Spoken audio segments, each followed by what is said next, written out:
ক্রিকেটে বাবা ছেলের গল্প। বাবা মোহাম্মদ নাবি এবং তার ছেলে হাসান ইসাখিল। বাবা মোহাম্মদ নাবি প্রথম বলেই ছক্কা মেরেছেন ছেলে হাসান ইসাখিল।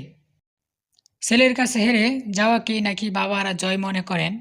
মোহাম্মদ নাবি সেটা মনে করেন কিনা তা আপাতত জানা সম্ভব নয়। তবে মাঠের একটা মুহূর্তের জন্য ছেলেকে নিয়ে তার গর্ব হওয়ারই কথা।